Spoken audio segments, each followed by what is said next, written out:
Hi, my name is Nicole Rojcik. I'm from Harvard University. I'm also the co-founder and CEO of Angel and Horse. What we do is we analyze and we assess the trends of the Wall Street, particularly the S&P 500. My primary area of interest is the monetary system of economics. Today I would like to reflect on the changing trends in the real estate market, focusing more on Toronto and Hamilton.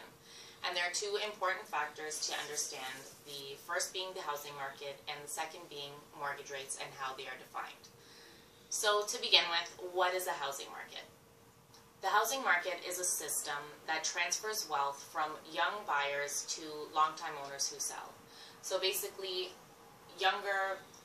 first-time buyers stepping into the market and buying to long-time owners whose financial plan in retirement places a lot of importance on cashing out of their family home. On average, house prices went up 17% on an increasing after inflation basis from 2006 to 2012, according to data supplied by the Canadian Real Estate Association. So next, how are mortgage rates defined? With house prices rising so much more than incomes, falling mortgage rates are the only factor that allowed houses to remain affordable. Low mortgage rates are the main reason for the rapid increases in the house prices in the past 6 years. So now, I'd like to reflect on the home values of those in Toronto. We have definitely hit a ceiling for what most people can afford. With the average sale price of over $1 million for a house in a desirable neighborhood, we have definitely hit the ceiling of what the majority can sustain. Salaries are not rising as much as house prices are, and the truth is, not a lot of people can place a $1 million home within their financial means. You must have recently noticed many more strollers while walking the downtown streets of Toronto. And the fact is, this is something we can all get very used to, as many people are in fact deciding to raise their families in the city rather than moving to the suburbs. Toronto, after all, is a pretty safe and vibrant city, and with house prices rising much more than the incomes, condos seem to be an attractive alternative for these parents. Right now, a typical semi-detached home in a desirable neighborhood is over $1 million, while a condo of the same size is selling for 30 to 50% less. So while parents are scared looking for houses and are scared away by these high prices, then larger condo units are an option that many of these they will consider. Now describing the real estate scenario in the city of Hamilton. Hamilton is a steel town like Pittsburgh in the USA, but as of late it is Canada's newest boom town. Hamilton has hundreds of units on its way that have either recently been completed, are under construction, or are about to begin. Not to mention the GO train station they're building connecting Hamilton to Toronto. The average sale price in Hamilton grew by 8% in the first quarter of 2015 to $450,000 plus. And in the GTA, the average residential price grew 8% to $600,000 plus from a year ago. So with more supply on its way, what is going to become of the city of Hamilton? And I will leave the answer to this question for you to all decide and to formulate. Now I'd like to discuss, raising another point here, condos and stock markets go hand in hand. This was stated by Nobel Prize winner of the year 2013, Yale economist Robert Shiller. And I'd like to say that I disagree to his narration, because ever since the first quarter in 2014, both the New York Stock Exchange and the Toronto Stock Exchange are on the rise as S&P 500 crossed the threshold of $1,987.50, whereas the number of condo units sold has dropped by 9.87%, both here in Toronto and in New York City. And why is this so? Because as the distance between the demand and the supply continues to widen, the demand is losing its core elasticity and will continue to do so for now, as many of the wise investors are transferring their liquid funds into the stock markets and in turn are shrinking their assets in the real estate markets, and as the saying goes, making hay while the sun shines. Now, a very important question arises, the answer to which is likely to affect many, but I would just like to bring it to everyone's attention that there is a very important court case between the Canadian Competition Bureau and the Toronto Real Estate Board, ongoing since the month of May in 2011, wherein the Canadian Competition Bureau is demanding that the sold data be made public.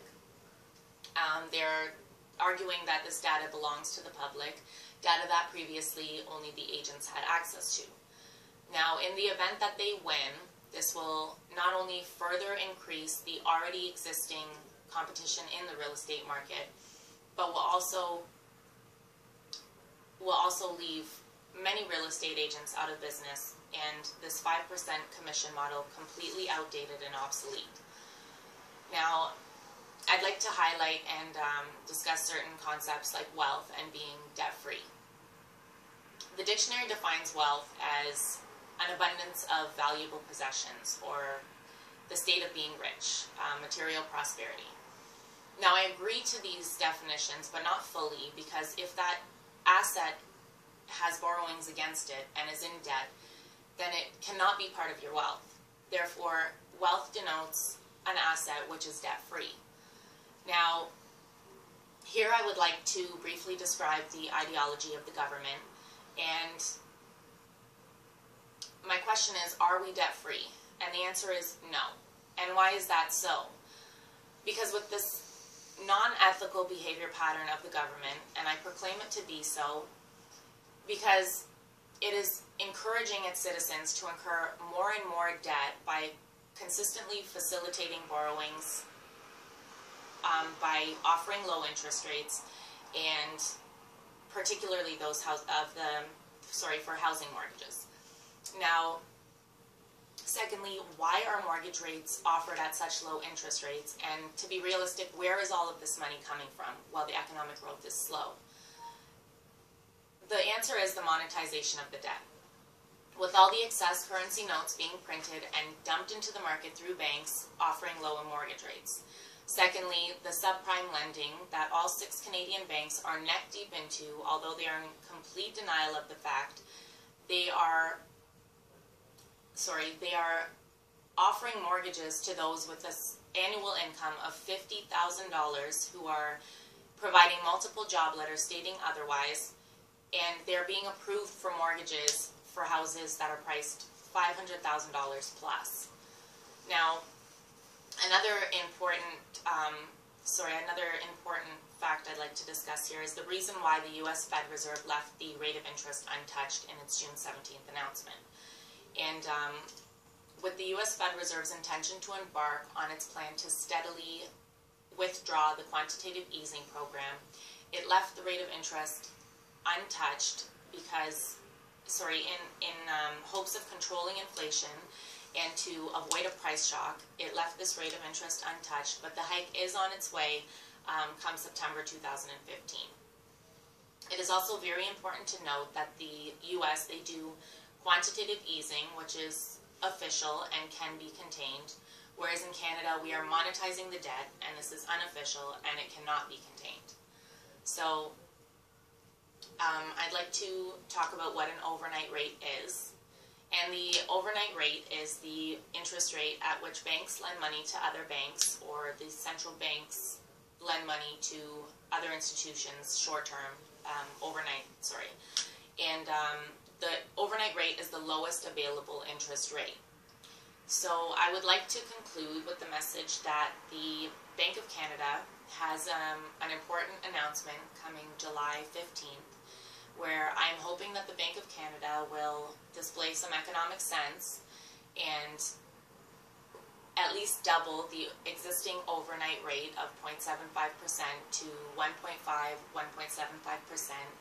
And therefore, at this moment, again, I'd like to say that it is in everyone's best interest to not step into the real estate market as a buyer and to stop chasing your own tails and keep the debt minimal.